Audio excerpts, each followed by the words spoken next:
In this edition of the pod, we talk to another talented Kiwi motorsport driver. He's your 2020 Bathurst champion, 2016 Supercars champion, and he's been racing those V8 beasts 418 times and counting. None other than SVG, Shane van Gisbergen. When was the first time you saw wheels and said, man, this could be something for me? How old were you? Oh, I don't know when it was, but yeah, I remember at a young age always going to Dad's rallies and rally sprints and, playing in the mud and bare feet and stuff like that and just loving it watching. And then the Speedway stuff started. He was in a sprint car and then I ended up getting a quarter midget and stuff and they were painted the same. That was 97, I think, we started. So, yeah, pretty cool. Did you do that classic New Zealand thing of, sprint cars is not the sound one. Did you do the go-kart thing? No, I did that when I was 12 or 13. I think I started in that just to try and learn like racing lines and stuff like that and a bit of racecraft. But yeah, never enjoyed go-karting. It's always too serious. Kids were yelling at their dads and stuff like that. And I remember we got protested one race for passing someone and two wheels on the grass, and it was for $50 or something. It was the cash series, they called it. And just Dad and I were shocked about it. It was one of my first races, and so it was a good learning experience, but don't enjoy go-karting at all. I think plenty of other ways to learn and drive better. Did you learn more doing Formula Ford and Formula First? Yeah, they were probably the best racing for learning. Formula V was good for racecraft, the slipstreaming, and then Formula Ford was proper driving. The cars would move around and sliding, and your wheels were sticking right out, so you had to be really cautious of everyone else in the battles. So they were pure racing. They were really cool. To many young kids, you're their hero. You're their supercar hero. Who was yours? Yeah, it was our mate Murph. Really? When I went to... at that time he was actually winning, so we went out to Supercar every year and he just loved that place.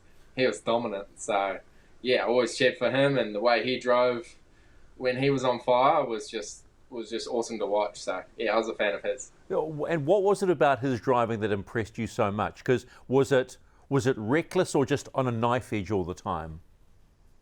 Yeah, just him on the limit was just so precise. Like his laps at Bathurst and Pukekohe, the way he attacked the curves through turn 2 and 3 and then got onto the back straight well after attacking it was always awesome. I always remember that. The first few years we had a corporate box there onto the back straight, and he was by far the most impressive there. And just always attacking, and then of course how passionate he was. So always tried to get the most out of himself, which was pretty cool. Yeah. Can you remember the first time you jumped in that a V8 supercar and roared with anger and how you felt? Yeah, so it was 20th of December 2006. I went to the ride day with Stone Brothers, and at first I went for a ride with James Courtney, and it just blew me away how fast they were. Like, geez, how am I going to drive this thing? But when you're not in control of something, it seems much faster. So got to drive the car that Jono Webb was racing the next year, the ex-Ambrose car, and it was pretty cool. It was a bit tough with the H pattern. The gates were so small in the 6-speed, but I just remember the power was the biggest thing, and how early you had to brake compared to the Formula Toyota. Do you think it was that? Is it for, like many supercar drivers? Is it that visceral feeling of hearing that V8 and having control of it? They go, I just want a part of this every day I can. That's a big word, mate. I don't know what that one means, but certainly the noise of the cars is pretty impressive. Like when you see them go past, and it's just raw power and how violent they are. Like when you're first driving them, how hard you have to drive them, how hard you have to press the brake. It takes a bit to get used to. How much easier are they to drive, or is it still the same now? Oh, they're a bit easier now, especially with the sequential gearbox and stuff. And they're still a pretty raw car. They're very, very hard to drive. But I think back in the day, it was only the gearbox was probably the toughest thing, especially going down gears, how to get it right and time it properly. Now you sort of just do 2 or 3 at a time, and it's pretty easy. Your first win, what do you remember about it? I remember it was Hamilton. Yeah, we got pretty lucky in qualifying. We got a lap in before it rained, so we were up the front. I think fourth or fifth, and then had an awesome race with Will Davo and one of the Kelly brothers. So the three of us swapped positions a few times, and then at the end I had I think it was Lee Holdsworth all over me for the last 5, 6, 8 laps, and it was threatening to rain, and it was just crazy. And I remember, just in Hamilton at the street circuit feeling, just everyone, all the crowd going nuts. It was pretty cool, and I don't think burnouts were normal at that stage, so I did a pretty big skid, which was a bit of fun, and stopped at every corner and did some donuts. I'm really intrigued. Nearly at the end of 2012, you almost quit the game. Why? Are you willing to talk about that? Yeah, I can talk about that. That was something that happened that I didn't sign up for at the time. The Stone Brothers' future was pretty exciting. They built the car halfway through the year, the new Ford for next year, and Jimmy had done a good job of that. And it was pretty exciting when I signed up. There was talk of Toyota, Kia. Toyota would have been pretty cool, but I think they had a massive factory shutdown that year, lost a lot of jobs, and the manufacturer talk sort of went away. So they were sticking with Ford, and then someone who came into the sport I knew nothing about, and quickly got to realise, I might get in trouble here, but it was something I wasn't interested in, the new party, and it was just someone's fun thing, and it was a tough year, 2012, and I go racing because I enjoy it, and I just knew the things they were trying to do the next year was just not going to work. The way how good Stone Brothers was and how good people in Australia are, to think that they could have gone to Europe, get Europe stuff in and go better, and it was no chance. And I just knew it was going to be a failure, and I wasn't interested at all. So when I left, I was pretty happy to be home and not involved in it. And when in December, when the calls came and talk of the techno stuff came, I was a bit hesitant to start with. I knew there'd be a lot of backlash, which there was, but it's what everyone wanted at that stage. You want the same car as Jamie Whincup. You want to think you're as good as him, and it was a tough time, but pretty awesome to know. Get in, Triple Eight car, Techno Autosport, big change of brand to Holden. It was still pretty big manufacturer stuff that time. So going from one to the other was a big change. And but winning on that first race made it all worth it. No regrets. Did you consider going, if I'm out, what would you have done if you didn't have supercars at that point? Well, my regret is probably what you touched on earlier in the year. Or earlier in this interview, I'm pretty quiet with media in particular, and people. The Stone Brothers release came out, and it was none of my words, and it was sort of, it wasn't forced upon me. Like I obviously agreed to it, but people were making up. I had mental health stuff, and lots of words and things came out, and I just stayed silent. That was probably the worst thing. I probably should have come out, said my own words, and told people what was really happening instead of just close friends. And so that's probably my only regret. But you race cars for fun, and I do, but that certainly wouldn't have been fun if I carried on. So I would have been happy not racing and doing something else. Super Tours was starting up. I probably would have ended up in that, I think. Which I did. The tech, I mean, the one standout for Techno, and it's going to come up because you've won Bathurst, but that near miss in 2014, and you're stalled on the pit lane, you're leading. I mean, you probably get shoved it down your throat. You can tell them to go now because you've won one, but as a personal moment, how defeating was that? How crushing was it? Yeah, I haven't watched that race since, but I probably will now. It was a crazy day, but it was just a weird one. You can see the wheels spinning on the exit, and the thing just hydraulicked and stopped. And then when it went to engage the starter motor, it chipped the tooth over on the flywheel and just jammed, and that was that. So it was a tough one, and I'd never really think about that stuff. I just have put it out of my mind. But that race, how good it was, I'd love to watch it now. Like, it was it was a crazy day, that's for sure. But until probably last 2 weeks, yeah, it probably did hurt. When you get a call from someone like 888, does your heart take a stop a beat? Yeah, it was pretty interesting, like the way Roland approached it. You know, we signed at the end of 2014, you know, so met Roland, I think, in November in 2014, so that's a whole season before it was going to happen. And yeah, I think we signed in December in 2014, so it was weird to have so much lead time and so much prep, but we'd sort of been working together a little bit anyway. The techno relationship at that time was really close, so yeah, in at the 888 workshop after every weekend, debriefing and going over what you've made better on the car and what they've made better, and you're sort of learning together. So yeah, I guess I'd sort of half learnt the 888 way anyway before I went there, but yeah, it was pretty exciting when I got approached to, you know, when Roland was saying they're going to go to 3 cars. It was a pretty cool time. And then 2016 comes along. You have probably, you know, when I look at some of the things you did, we'll talk about the championship in just a moment. You win the Bathurst 12R, you win the GT Endurance Series, and then you finally win the Supercars Championship. What was so good? What was so right about 2016 for you?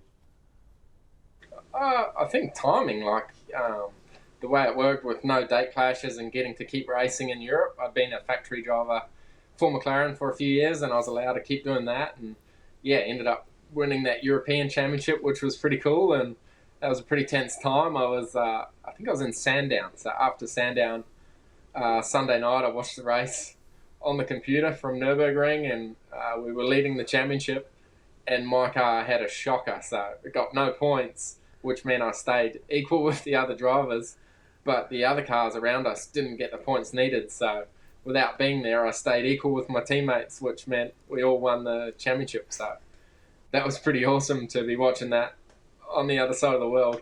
But yeah, that year was just, everything sort of came together. We had a bit of a slow start at 888 learning, and then from mid-season onward, we really, really stepped forward. So I think for the last half of the year, we weren't off the podium and just kept scoring points, and it was awesome. How much of a relief is it to finally win a championship? Oh, I've been asked that a few times this week as well, if it's a relief, but it's not a relief. It's just an awesome feeling. Like, yeah, you achieved your life's goals and you're stoked about it. Relief is not the right word at all. Fair play. So let's go to Bathurst 2020. Crazy old time, no crowds, but it's still Bathurst, and the mountain can bite. And yeah. You won this with what I consider, many consider, one typical Shane van Gisbergen move. You're so controlled in the wet after the safety car, you go and blitz the field and you hold the lead. I mean, did you think it would work out like that?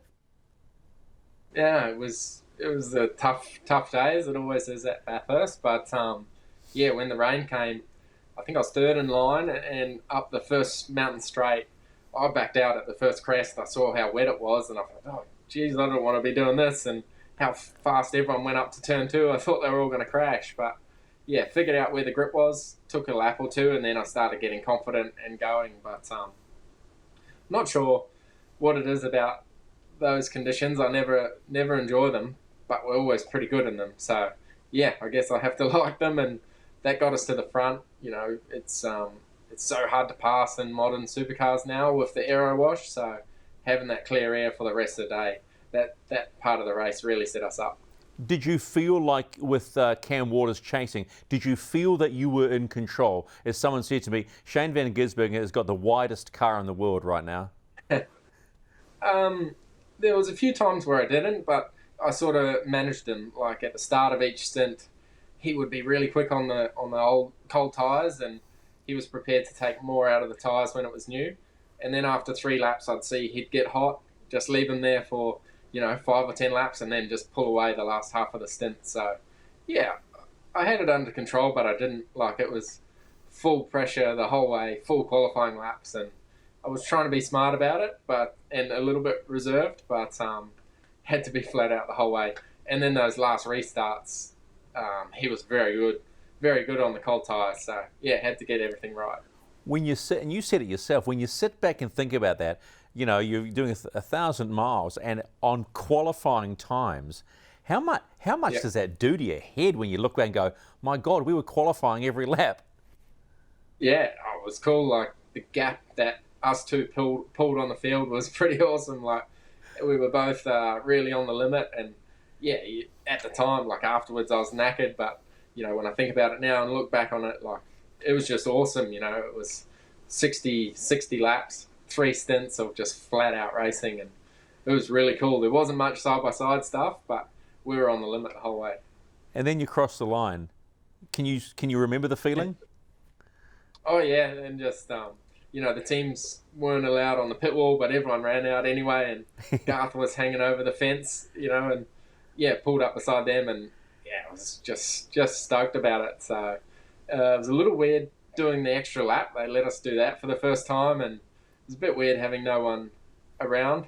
But by chance, I saw the guy down the back straight with the flag, and yeah, held that up, which was pretty cool, and that image has sort of gone everywhere. And yeah, I feel like that was really fitting to do that for Holden's last one. It was quite a significant moment. That's what I was going to ask you, Shane. That the understanding the significance of basically the fairy tale end to the brand, and then having that flag. It was. I get goosebumps just talking about it. Yeah, same. Like you realise the last 3 years, our team being the Holden factory team, just how much it means to people, and then of course how much it means to me now, and you know how passionate everyone was about the brand. So yeah, it's really sad that the brand doesn't really exist anymore, but you know, it's going to live on in a lot of people's memories.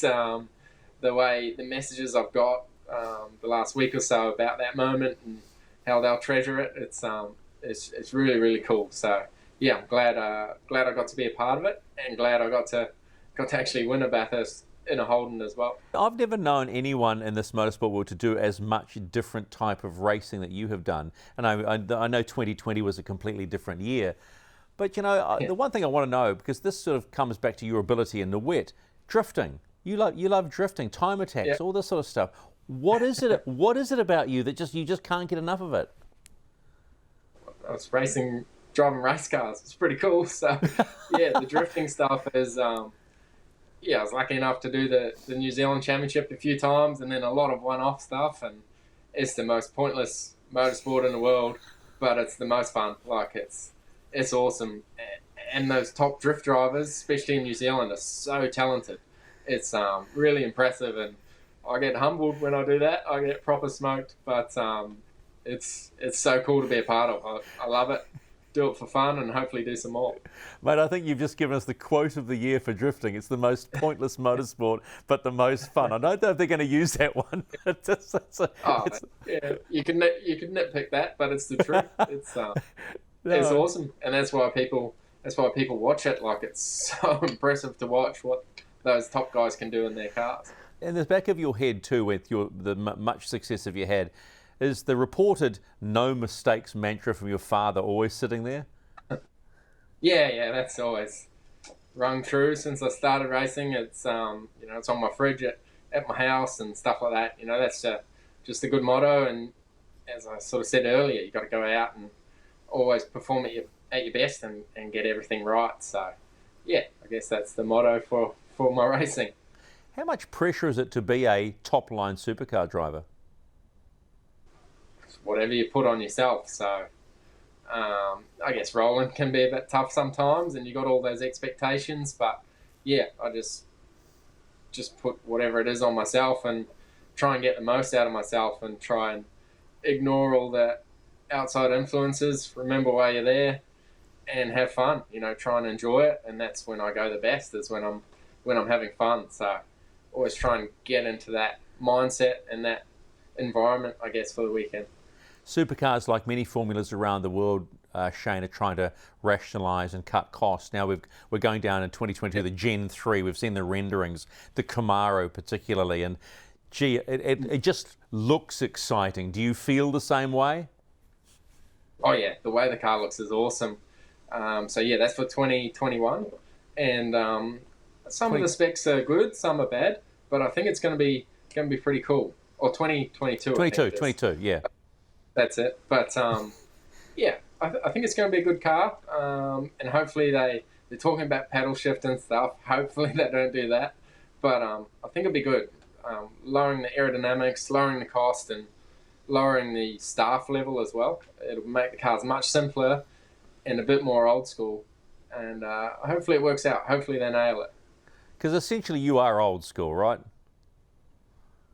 Well, that's when the best racing was. We're getting more towards aero and more technology, and the racing's not getting better for it. I'd rather keep the racing good, and even if there's different tyre compounds and stuff, I think keeping things simple and exciting. That's what people, I feel, fell in love with the sport. So I think we need to keep remembering that and stop trying to be too technologically advanced with things that people don't understand or can't see. Keep it simple. I've got to get this off my chest. Why did you park up next to McLaughlin at Pukekohe and block him so he couldn't get out? I couldn't see because of the smoke. We've covered that a few times. But, Have we? I've never heard that. I've never heard that. So I just wanted to clarify that. Oh. there was no. I'm grumpy. It was just straight out. No, I won the race. I wasn't grumpy. I wasn't going to do that to him. I did the big burnout and then I could see the board and I put it in the middle of the car, and I don't know. I didn't do it on purpose. How motivating is it to see someone like Scott Dixon win his 6th IndyCar championship? Yeah, it was awesome. I had that on here and Monday morning in the hotel. I had my laptop and my iPad. I had the radio for both Scotties. It was cool to listen to and cool to watch that race. And once Scotty Mac was out, all my attention was on Dixie and watching that race and the restarts. How hard those cars are on cold tyres. As Scotty Mac found out, it was pretty tense to watch. But big fan of Scotty Dixon, and it was so cool to see him win that again. And just he's done it for so long, but seeing his motivation and passion, and he wants to do it for another 5 years and stuff. It's really cool to see. Could we see SVG become an IndyCar driver? Is there any idea? Oh no, you didn't. You twisted your nose on that question. I don't know. I see the appeal. I see it's pretty cool. The street courses and the road courses are awesome. Indy 500, obviously. But then you see some of the shit tip ovals that they race around in the Midwest. There's 50 people watching and they're doing 350k and they just look like a death trap. That doesn't interest me. But, yes, it'd be cool to have a go. But, I don't know. I love watching it. I watch all the races now. I watch most of them anyway. But, now I got 2 people to cheer for. I'll certainly keep watching it. You're also back in New Zealand to race the Repco Battle of Jacks Ridge, plus also the one-day Auckland Rally. So let's talk about this whole idea of being a rally driver. Now, so on the Auckland Rally, what car are you driving, that one-day rally? Got to get this clear. I'll be in Dad's Escort, which would be pretty awesome. So, rally, I guess, is something I've always wanted to do. Done a few test days and done some fun days, but never managed to do a proper competition. Always, when I get back to New Zealand, it's too late and all the good events are gone. And, it'd be awesome. So, obviously, a real shame WRC didn't happen this year. But, it's worked out good. I'm home nice and early and can go and do some fun events. And, it'd be interesting getting to test next weekend, learning pace notes and how it all works. And then, straight into a rally. It's going to be pretty tough, but should be a lot of fun. Well, Shane, it's always a pleasure talking to you. Actually, I think it's the longest we've ever sat down and had a chat, and I appreciate you giving us the time. Congratulations. Pardon? I don't have much else on at the moment. Yeah, I know. Apparently you've got the Peter Brock trophy. Is that right? Is it in your room? Oh, yeah. Where is it? I got that here. I got the mini driver's version. Oh, cool. oh, there you go. What a way to finish an interview. Bathurst champion 2020, Shane van Gisbergen. Mate, thanks so much. We will see you at the Repco Battle of Jacks Ridge. Thanks, mate. See you soon.